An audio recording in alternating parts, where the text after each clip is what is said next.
pembelajaran hari ini, yaitu tentang bagian-bagian telinga. Simak ya.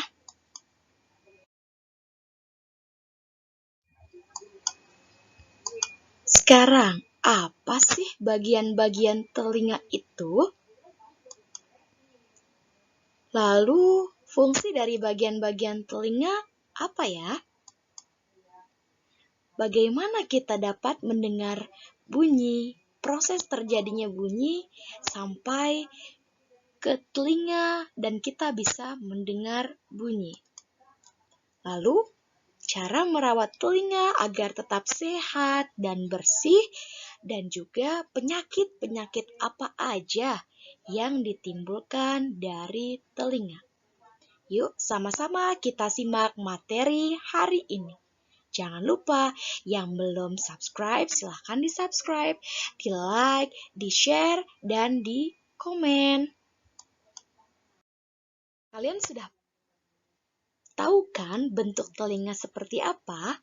Bentuk telinga setiap manusia itu pasti sama. Ada berapa jumlah telinga yang kita miliki? Ya, betul sekali. Ada 2. Telinga kanan dan telinga kiri. Tentunya telinga mempunyai sifat yang sama. Telinga itu adalah salah satu panca indera. Kita dapat mendengar bunyi dengan telinga. Nah, telinga manusia hanya dapat mendengar bunyi dengan frekuensi tertentu, yaitu antara 20 sampai dengan 20.000 Hz. Hz itu adalah satuan frekuensi pendengaran.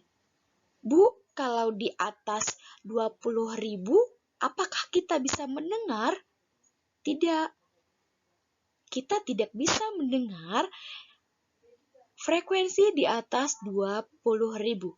Itu hanya berlaku di pendengaran hewan malam, hewan kelawar, dan burung hantu.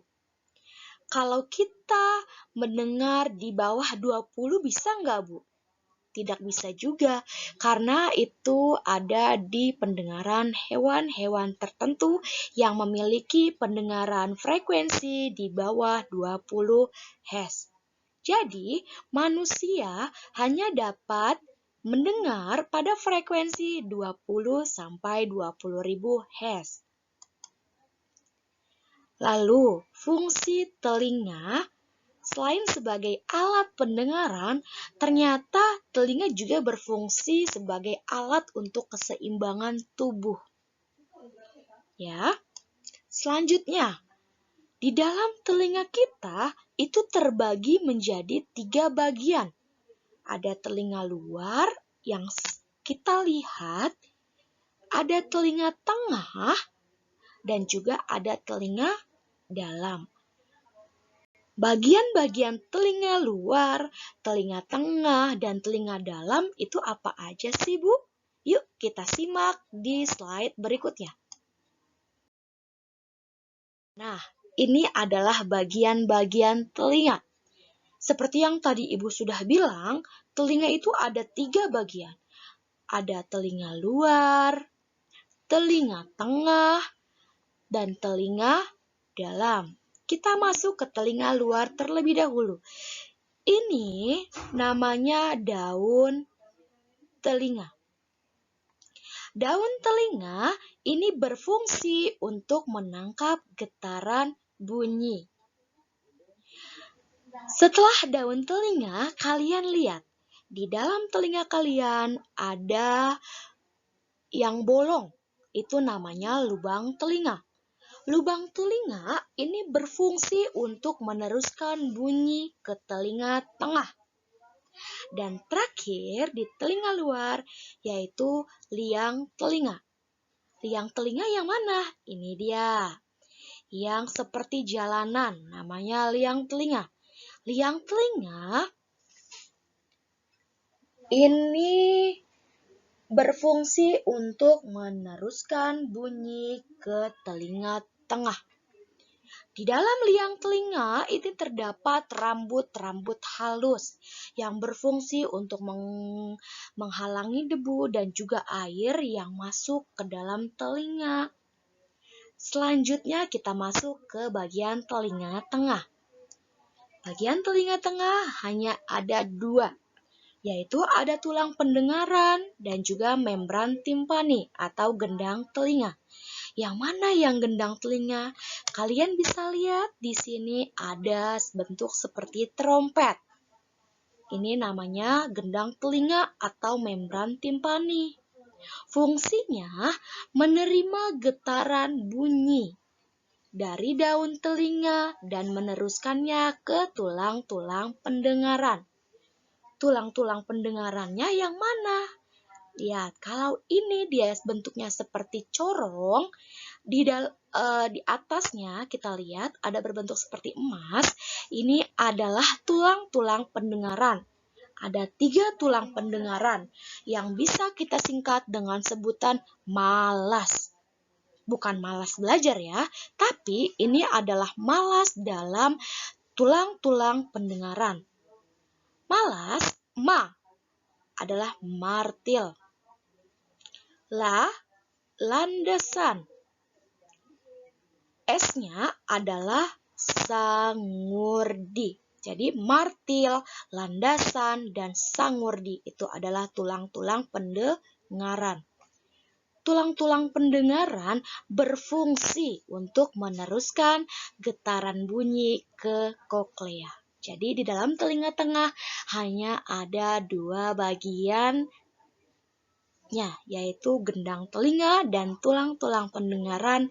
Tulang pendengarannya ada malas, martil, landasan, dan sangurdi.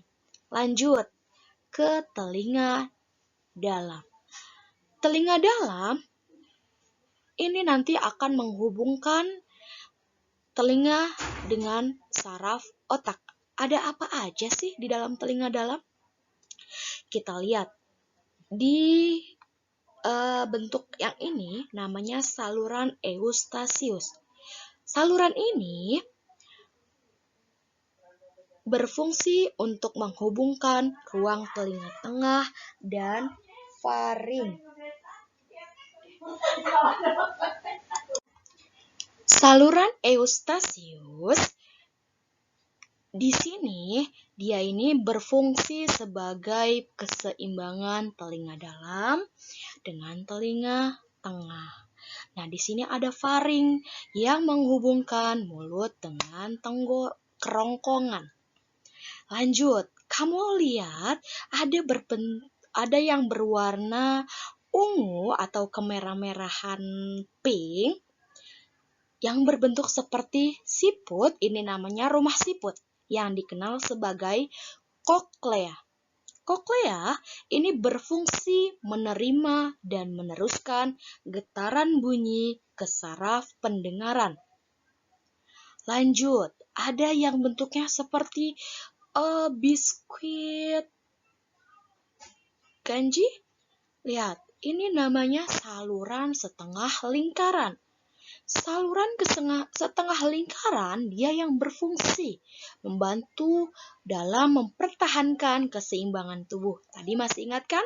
Fungsi telinga selain sebagai alat pendengaran, telinga juga sebagai alat untuk keseimbangan tubuh. Nah, alat untuk keseimbangan tubuh fungsinya ada di saluran setengah lingkaran. Selanjutnya yang bentuknya seperti ini. Namanya saluran pendengaran, berfungsi untuk meneruskan rangsangan bunyi ke dalam otak. Nah, jadi ini yang meneruskan bunyi yang didengar dari sumber bunyi sehingga kita bisa mendengar melalui telinga. Good. Proses mendengar bunyi.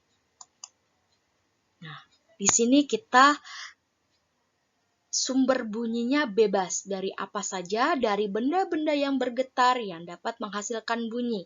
Pertama kali bunyi itu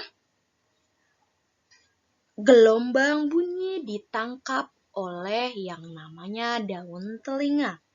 Nah, di sini ditangkap dulu nih gelombang bunyinya sama daun telinga. Selanjutnya, dia itu masuk gelombang bunyi merambat melalui liang telinga. Dia bunyinya merambat melalui liang telinga. Nah, seperti ini. Dia jalan ke liang telinga. Selanjutnya, bunyi itu menggetarkan gendang telinga atau membran timpani yang warna hijau digetarkan. Selanjutnya, getaran dari gendang telinga ini menggetarkan tulang-tulang pendengaran. Di sini nih, ada 3 tulang pendengaran yang digetarkan oleh gendang telinga. Ya, setelah getaran gendang telinga mendengarkan tulang-tulang pendengaran, males, martil, landasan, dan sangurdi, lalu koklea atau rumah siput ini menangkap getaran dari tulang-tulang pendengaran, lalu mengirimkannya ke saraf pendengaran. Sini. Nah, dari saraf pendengaran ini mengirim rangsangan bunyi ke otak, sehingga otak dapat menerjemahkan bunyi yang didengar. Terjadilah bunyi yang kita dengar. Jadi, proses mendengar ini cukup cepat, sepersekian detik. Ya, dari sumber bunyi langsung ditangkap oleh daun telinga dan merambat melalui liang telinga, lalu menggetarkan gendang telinga, lalu gendang telinga menggetarkan tulang-tulang pendengaran. Dari tulang-tulang pendengaran ini bunyi koklea menangkap getaran dari tulang-tulang dan mengirimkannya ke saraf pendengaran. Nah, dari saraf pendengaran ini barulah dikirimkan ke otak, sehingga terjadilah bunyi. Selanjutnya, cara merawat telinga. Hentikan kebiasaan mengorek telinga. Jauhkan telinga dari suara yang terlalu keras, baik itu dari sound system, dari orang-orang yang berteriak di telinga kita dengan suara yang keras, karena itu dapat merusak gendang telinga. Yang ketiga adalah hindari penggunaan earphone atau headset yang lebih dari 1 jam terus-menerus, itu dapat merusak gendang telinga. Yang keempat, jaga telinga agar tetap kering saat kita habis berenang agar tidak terjadinya infeksi. Yang kelima, rutin periksa ke dokter THT. Selanjutnya, penyakit yang ada di telinga. Yang pertama ada infeksi telinga yang ditimbulkan oleh bakteri, virus, ataupun kuman yang masuk ke dalam telinga. Yang kedua adalah tuli. Tuli ini terjadinya penyumbatan atau rusaknya membran timpani karena suara-suara yang tadi keras yang dapat merusak gendang telinga. Yang ketiga adalah tinnitus. Ini biasanya terjadi pada usia lansia, yaitu 60 tahun. Ada terjadian rusaknya, yaitu pada bagian telinga dalam, yaitu pada rumah siput atau koklea. Jadi tinnitus ini kita suka terdengar seperti mendengung atau di telinga tuh bunyi kayak kayak dengungan kayak gitu. Nah, itu namanya tinnitus. Biasanya kalau terjadinya terus-menerus dan berulang kali itu harus diperiksa ke dokter THT. Nah, biasanya tinnitus ini yang terus-menerus itu terjadi pada usia 60 tahun ke atas. Nah, kalau sudah terinfeksi dengan penyakit-penyakit ini, apalagi yang tuli, salah satunya adalah menggunakan alat pendengaran agar kita bisa menangkap kembali bunyi dari lawan bicara kita.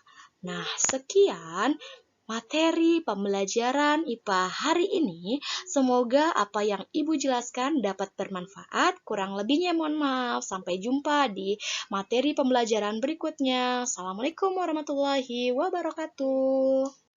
Jangan lupa ya, tetap mengerjakan tugas dari Ibu yang akan di-share di Google Classroom. See you!